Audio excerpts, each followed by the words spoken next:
Current लगता है मुसलमानों का नाम लेने पे। मुसलमानों का नाम लेने पे करंट लगता है। उनकी समस्या तो बहुत दूर की बात है, और समाधान तो आप छोड़ ही दो। जैसे समाधान कर दिया तो कुछ लोग की तो राजनीतिक दुकानें बंद हो जाएंगी।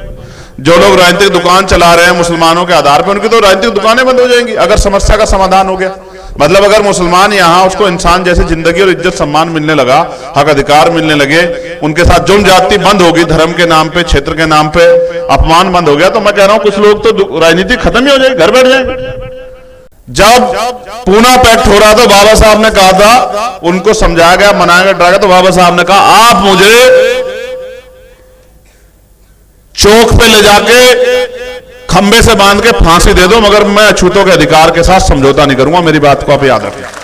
ये बाबा साहब का कोट था। मैं आज इस धरती पे लखनऊ के खड़े होकर कह रहा हूं, महाराजा लाखन पारसी की धरती पे खड़े होकर कह रहा हूं, यहां मेरी बात को गौर से सुनना, ठीक है? मैं एक बार मरूंगा, बार बार नहीं मरूंगा, और किसी सुख के लिए राजनीति नहीं कर रहा हूं मैं। मेरी बात को अच्छी तरह से याद रखना। मैं जब तक जीऊंगा बहुजन समाज के हक अधिकारों की राजनीति करूंगा, इस बात को आप याद रखना। और सत्ता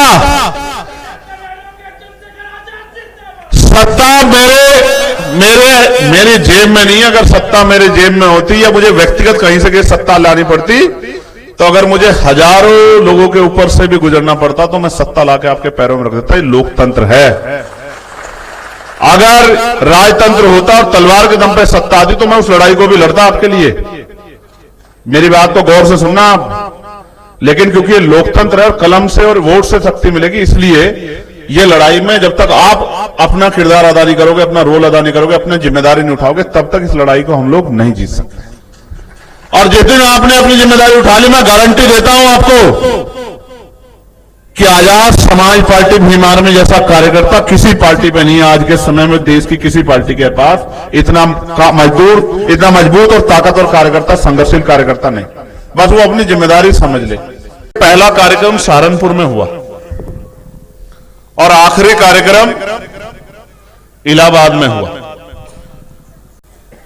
तो सहारनपुर के कार्यक्रम से लेकर 18 जब कार्यक्रम हुए, मैं आपको गारंटी से कह सकता हूं कि चौथे पांचवें कार्यक्रम का इतना बड़ा प्रभाव था पूरे उत्तर प्रदेश में कि बहुत सारी पार्टियों की नींद जो है, जो वो नींद में सोए हुए थे, वो नींद खुल गई।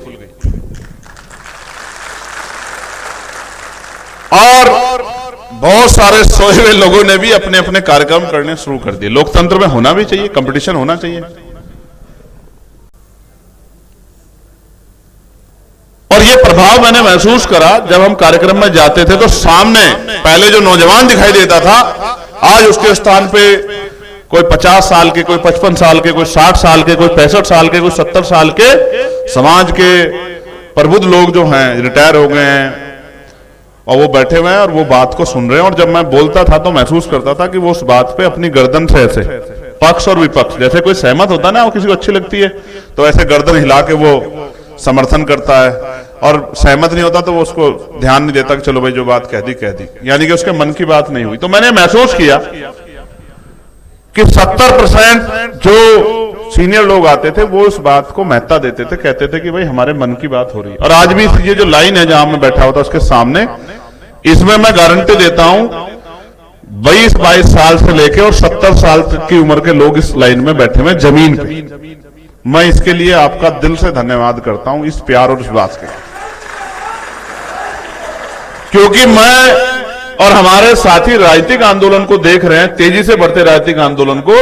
अब पार्टियों के प्रति उस तरह का सम्मान नहीं बचा, नेताओं के प्रति उस तरह का सम्मान नहीं बचा, और पैसा देते हैं, गाड़ी देते हैं, शराब देते हैं, मिठाई देते हैं, प्रलोभन देते हैं, तब जाके कुर्सियां नहीं भर पाती लोगों के कार्यक्रम की। और मैं गारंटी से कह रहा हूं, कोई कार्यक्रम ऐसा नहीं हुआ प्रबुद्धजन सम्मेलन जिसमें पसीने पसीना हो गया। एक अयोध्या का कार्यक्रम ऐसा था जो खुले में था, वरना सब ऑडिटोरियम में थे।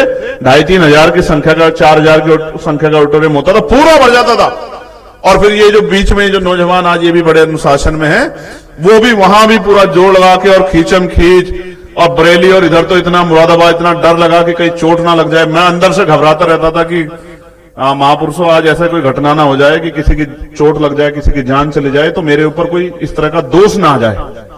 कि लोग कहें कि चंद्रशेखर जी के कार्यक्रम में गए आजाद समाज पार्टी की और कोई दुर्घटना होगी, तो मैं मन मन डरता हूं कि भाई मेरे ऊपर इस तरह कोई, क्योंकि हम सब लोग इसलिए इस आंदोलन को चला रहे हैं कि गरीब अपने बहुजन समाज के लोग के हक अधिकार की रखवाली कर सके, उनके हक अधिकार दिला सके, उनको नुकसान पहुंचाने के लिए नहीं चला रहे।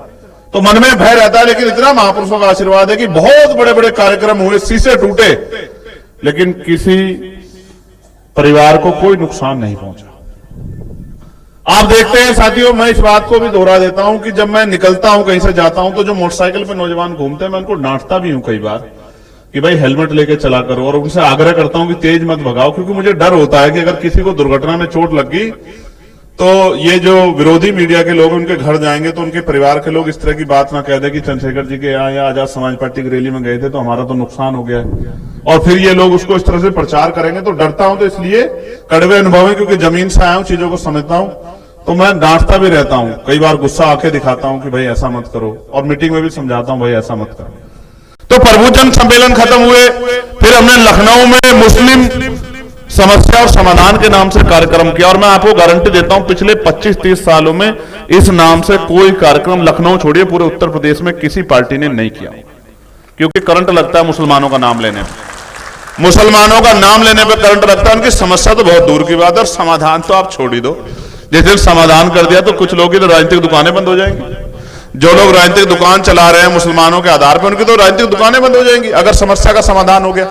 मतलब अगर मुसलमान यहाँ उसको इंसान जैसे जिंदगी और इज्जत सम्मान मिलने लगा, हक अधिकार मिलने लगे, उनके साथ जुर्म ज्यादती बंद होगी, धर्म के नाम पे, क्षेत्र के नाम पे अपमान बंद हो गया, तो मैं कह रहा हूं कुछ लोग तो राजनीति खत्म ही हो जाएगी, घर बैठ जाएंगे। वो कार्यक्रम किया तो तय हुआ, आज एक मेरे भाई यहां नहीं है, हमें तय हुआ कि हम पिछड़ा वर्ग सम्मेलन करेंगे, और हमने प्रदेश की टीम से बात की, पिछड़ा वर्ग सम्मेलन हुआ कि तिथि तय हुई, तो दूसरी पार्टी ने रैली की तारीख तय कर दी, और हम नहीं चाहते कभी हम लोग इस तरह से बटे हुए दिखाई दे एक दूसरे के विरोध में, क्योंकि हमारी लड़ाई उनसे नहीं है, तो हमने अपना कार्यक्रम पीछे ले लिया। तमाम तरह की आलोचना की गई कि डर गए, वैसे डरते बढ़ते तो भैया हम किसी से नहीं है, हम इस सरकार से नहीं डरते। आप लोग तो ना सत्ता में ना विपक्ष में, आप समझो, आपसे तो क्या डरेंगे, हम संविधान के विरोध में जाने से डरते हैं। मैं बाबा साहब की कोटेशन पढ़ूंगा, जब पूना पैक्ट हो रहा था बाबा साहब ने कहा था, उनको समझाया गया, मनाया गया, डराया, तो बाबा साहब ने कहा आप मुझे चौक पे ले जाके खंबे से बांध के फांसी दे दो, मगर मैं अछूतों के अधिकार के साथ समझौता नहीं करूंगा। मेरी बात को आप याद रखें, ये बाबा साहब का कोट था। मैं आज इस धरती पे लखनऊ के खड़े होकर कह रहा हूं, महाराजा लाखन पासी की धरती पे खड़े होकर कह रहा हूं, यहां मेरी बात को गौर से सुनना, ठीक है? मैं एक बार मरूंगा, बार बार नहीं मरूंगा, और किसी सुख के लिए राजनीति नहीं कर रहा हूं मैं, मेरी बात को अच्छी तरह से याद रखना। मैं जब तक जीऊंगा बहुजन समाज के हक अधिकारों की राजनीति करूंगा, इस बात को आप याद रखना। और सत्ता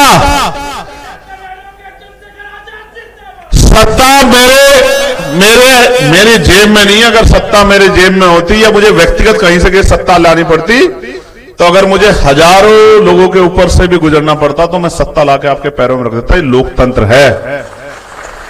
अगर राजतंत्र होता और तलवार के दम पे सत्ता आती तो मैं उस लड़ाई को भी लड़ता आपके लिए। मेरी बात को गौर से सुनना आप।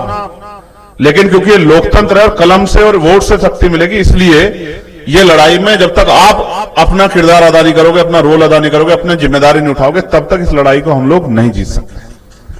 और जिस दिन आपने अपनी जिम्मेदारी उठा ली, मैं गारंटी देता हूं आपको कि आजाद समाज पार्टी भीमार में जैसा कार्यकर्ता किसी पार्टी पे नहीं है। आज के समय में देश की किसी पार्टी के पास इतना मजबूत और ताकतवर कार्यकर्ता, संघर्षशील कार्यकर्ता नहीं।